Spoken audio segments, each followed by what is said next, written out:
All right, guys, welcome to episode number 70 of the ConquerMe Podcast. Thank you guys so much for listening. We're working our way closer to 100, which is really exciting.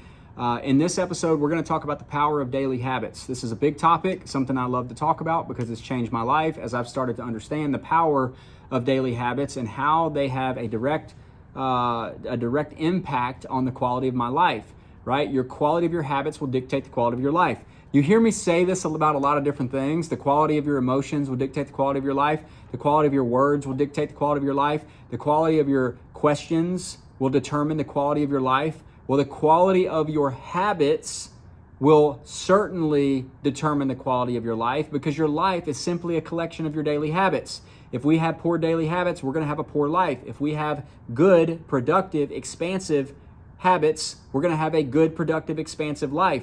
And guys, I want you to know you were created to be expansive. We are expansive beings. We are supposed to create. We are supposed to make progress. We are supposed to move forward. We are supposed to move in a direction of expansion. And if we don't have good daily habits, any expansion that we experience is going to be reversed, right? You know this. If you have some bad daily habits and you start to make a little progress, you normally will sabotage those based on your old daily habits. So it's a really important topic. It's important that we know how habits actually work, the impact that they have on our life, how we can change them and implement new ones if we need to do so. So we're going to get into that today. This won't be a super long episode, but I hope to just give you kind of a high level of like, this is how habits work. This is how you can change them to make sure we have the right habits in our life to give us the life that we want.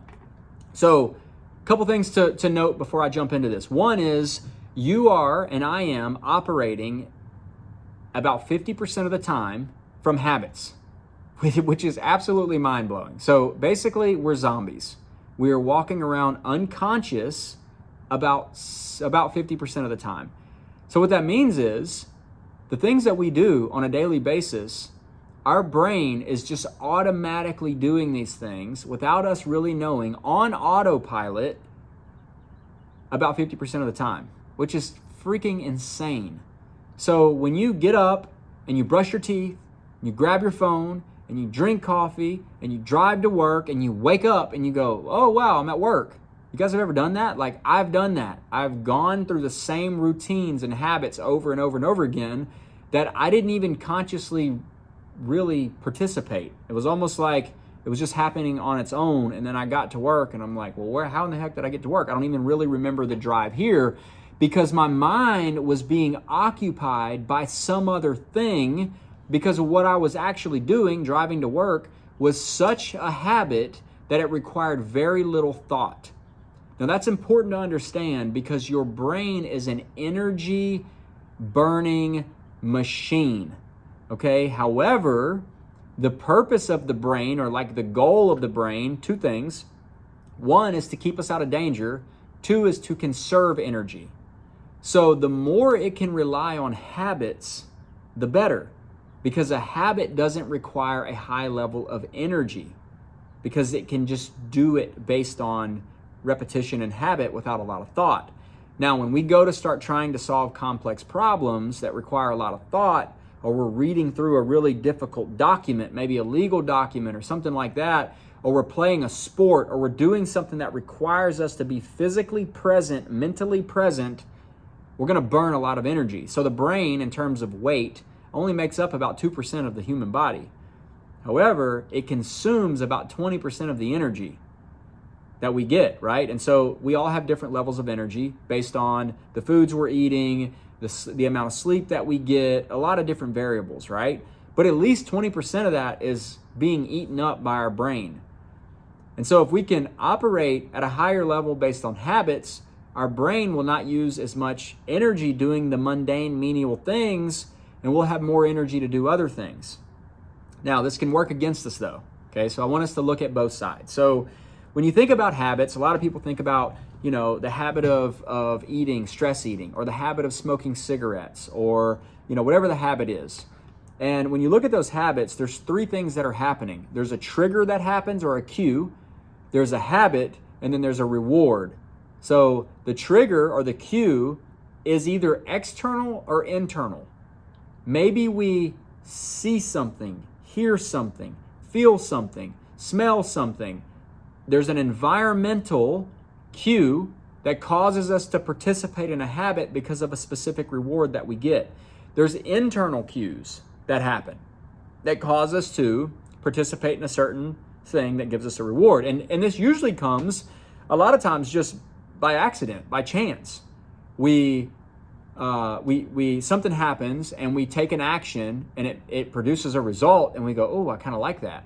And then so again, we do it again, and then we do it again, and then we do it again, and then eventually it just kind of happens, right? And we can't even help it. We can't really stop it. It becomes this habit loop. And then that loop can run over and over. Every time I eat, I need to smoke a cigarette. Every time I sit in front of the TV, I need to grab a snack. Every time I go to a certain place, I need to have a drink. Or maybe I know that, when I get home and all the kids are home and everything's kind of wrapping up, that's when I grab the glass of wine. And so there's this loop that keeps happening, which is not great if it's destructive, but it can be really good if it's productive, right? So we want to make sure that we have productive habits and not destructive habits. And that's the whole point of this episode, is going, hey, you guys know that I'm all about awareness. I am always, 100% of the time, trying to create a higher level of self-awareness, because I know that what I know is all that I know. And if I don't figure out how to know more, well, then I'm not going to be able to achieve more. My level of thinking is producing the outcome, and it's as high as it's going to go without a different level of thinking, without a different level of awareness, different perspectives, different ideas, right? So if we can create awareness around our daily habits, and we can understand that, hey, this whole section of my life is autopilot, then we can start to deal with that to make sure that, first of all, that part of the habits that we're doing are productive, and then we can start adding new, more powerful habits on top of that. So I talked about a few of these things. Like, let's say one of your habits is you stress eat. Okay, this is a super common thing that I hear a lot with a lot of our clients, is they say, every time I get stressed, I eat. Well, let me tell you why that's happened from a physiological standpoint. Is when you feel stress, it's working your brain. Your brain is stressed. It's trying to figure out and process and sort through a bunch of stuff. So it's exhausting. It's burning a lot of energy. So a lot of times what people will do is they'll eat, because eating releases dopamine. Okay, especially if you're eating junk food, which is, a lot of people will say, I stress eat and I eat junk food. It's because it's sugar, it's dopamine-rich foods. But then also the digestion of that, your stomach takes away or takes on some of the energy, and it gives your brain a break. So when we're mentally stressed and we eat, it gives our brain a rest while our food is being digested, which is super interesting. That's why it's almost a relief. It's like, man, I feel really stressed. I just don't feel good. I'm going to go eat.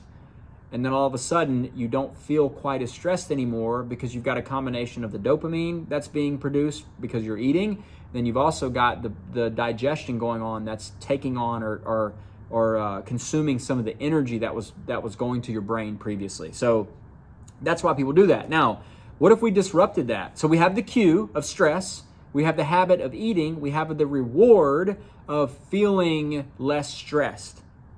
What if we disrupted that and we said, hey, I have the feeling of stress. I'm going to do the habit of meditation so that I can have the same reward of calm, but without all of the destructive side effects, so to speak, of weight gain and all the things that the sugar and the bad foods do to our bodies, and without the crash later. So we're still getting the reward. We're still in the loop of cue or trigger plus habit plus reward, but it's a better, more productive reward on the backside of that. Okay, so a lot of people will sit down on the couch, and they'll flip on their TV and they'll grab a beer, or they'll grab a snack. Okay, that's the loop, and then the reward is they feel better, less stressed, calm, whatever. So what if you disrupted that by you sit at the TV, you flip it on, and you immediately do 10 push-ups, or you immediately do 10 squats, or whatever you can do, right? Now all of a sudden you've got a little boost of endorphins, from doing a physical activity, but you get the reward and the dopamine of, I just did something that is in line with where I want to go with my health. I just earned my own self-respect. And so you still have the external cue of the couch and the TV. You install a new habit, you still get a good reward, and then you continue to solidify that. Okay, so the important thing is to understand that there's always a loop going on, and you can disrupt this loop. Okay, for many of us, it's waking up and it's grabbing our phone. Instant dopamine hit. It's like we wake up, we reach over, we grab the phone, and we start to look for notifications, because notifications give us a dopamine hit, right? What if we disrupted that and we put another activity in there? So maybe it's you get out of bed and you immediately do 10 push-ups, or maybe it's you get out of bed and you drink a huge glass of water, or maybe it's you get out of bed and you resort straight to your meditation or your prayer practice, or whatever it is that's still going to give you a positive outcome or reward, but it's not going to be destructive. Because what I'm telling you is, when you grab your phone, and trust me, I'm guilty of this too, when you grab your phone and you start checking all of the world's news and the negative stuff out there, you're just immediately getting your brain into a slump, and you're going through this kind of the mud of social media and news and garbage, and now all of a sudden you're feeling stressed right out of the gate, and it's just not a great productive thing to do. But if you open your eyes, and I'll do this a lot of times, I'll count down from 5, I'll go 5, 4, and by the time I get to 1, I gotta be out of the bed. And then think about 3 to 5 things that you have to be grateful for that day, right? I'm so grateful that I woke up in my own house. I'm so grateful that my family is here and they're well and they're happy and they're healthy. I'm so grateful that I have a great business to go work inside of. I'm so grateful that I have a vehicle to drive to work. I'm so grateful that all these things, right? All of a sudden now dopamine is being generated, because guys, you can generate dopamine by doing drugs or smoking cigarettes or doing these types of activities. We could literally generate dopamine just with our words. So you hear me talk about affirmations, you hear me talk about meditation, you hear me talk about all these different things, auditing your thoughts. It's because these things are dopamine generating activities, and we're basically dopamine slaves. People are out constantly chasing dopamine. It's really the culprit behind everything that we do on a daily basis consistently is dopamine, whether it gives us dopamine or not. Now, we need to learn how to earn that dopamine by doing the right things and not just chasing it and looking for it and taking the easy route to get it. Because when you do that, it's never enough. And this is where addictions come in and some big problems come in. So going forward, when it comes to generating habits, there are a number of different strategies that I could share with you on this, but I want to give you a couple. One is we need to be aware that there's even a habit happening. We need to audit our days and our activities to see what is conscious and what is unconscious. Then we need to break these things down into what is a cue? Is it an internal cue? Is it an external cue? You know, I know for me, still to this day, however many years ago, you know, when I was 14, 15, probably 13, 14, 15, I was going to raves. I used to go to these raves in like Houston, Texas, or I've been to a couple different ones, but it's basically an all-night party. Sometimes it's multiple days where these DJs come in and they play this high-energy music, and people do every drug under the sun all night, and it's a total just all-out party, and it's insane. There's still, and it is really, really fun. I will say, I don't go to them today anymore, but I can tell you that I did enjoy them back then. And because it's very high generating dopamine activities, I can just tell you that. Everything going on there is generating a lot of dopamine. So, of course, that becomes deep-rooted into my psyche. Like, anything that generates that much dopamine is going to be really hard to forget about, right? And so there are times when I'm driving and I hear a song that used to be played by one of those DJs back at those raves, you know, however many years ago, and I instantly get like this feeling in my stomach and like, oh my gosh, like I remember how that was, and I go back there. It puts me back there.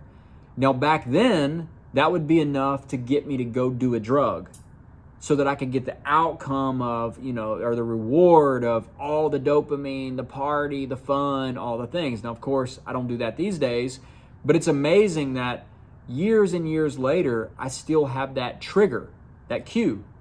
I can go out and I can smell a certain scent that reminds me, maybe it's a cologne or a perfume, and it reminds me of someone, right? Or I can go out and I can smell when the seasons change and the grass, it smells a certain way. It reminds me of back when I was a kid at my house where I grew up at. So like, there's these external things that are triggers that cause us to want to participate in a certain habit. And it's just there. There's internal things. When I feel stress, I behave this way. When I feel anger, I rage out and say a bunch of mean things. And that gives me the reward. So if we can start to identify where these habit loops are and what these patterns are, we can start to disrupt them with new habits. And then as we continue to do those over and over, although they may be hard at first, although they might not give us as much dopamine as the other thing, it will eventually be what your brain goes to for that fix, that dopamine, and it will become a habit loop. Okay, so like for instance, let's say you want to start a fitness routine and you want to start running. Well, it's a real pain to where am I going to run and how am I going to do it? But what if you built a habit of every time you walked into the house, you went and put on your workout clothes and running shoes and you committed to doing 5 minutes of running every day? Like opening the door, that's the cue, putting on your clothes and going for a 5-minute run, that's the habit.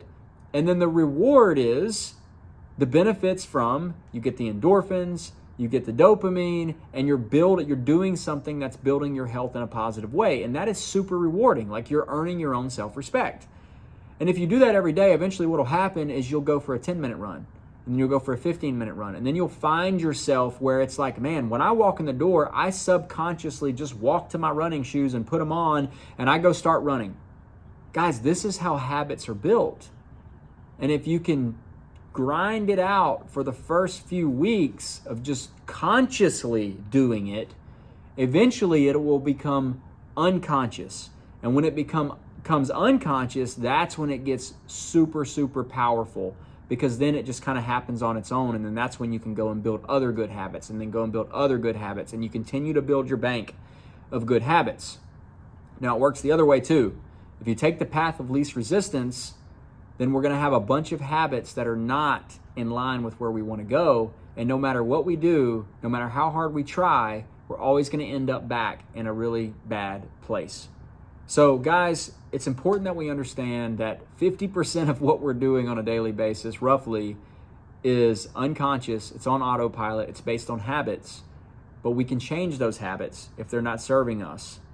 And there's 3 components to how a habit works. There is a cue or a trigger. There's a habit, or also called a routine. And then there's a reward.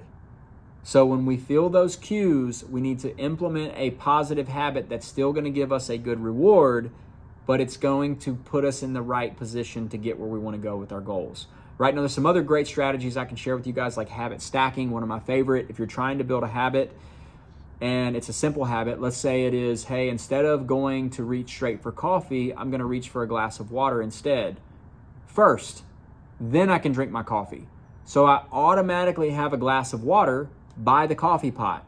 So I know that when I go to the coffee pot, waking up is the cue, it's the trigger. The habit has been go to the coffee pot. Well, I can still do that, but next to the coffee pot, I've got a glass of water.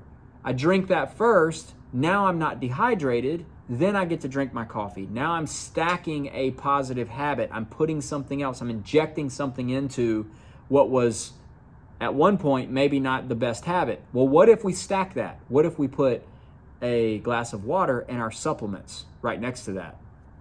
So now we go to we wake up, go to the coffee pot, grab the water, take the supplements, then we get to have the coffee. Well, then what if you add a little bit of movement after that? Let's just say you add 20 squats Now we wake up, we go to the coffee pot, we drink our water first, we have our supplements, we do 20 squats, and then we have our coffee. So now we're starting to habit stack. And when you start to do this, it's easier to batch habits around a particular thing that's going to give us a reward.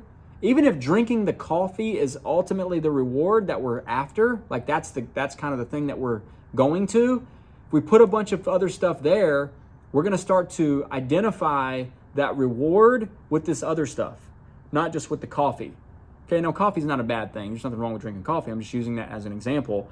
But I hope you guys are starting to understand that there's power in this, and if we can put the right daily habits to work in our life and we can do them subconsciously, they won't be so hard. They become easier. This is where when we start any new skill or habit, it's extremely difficult, right?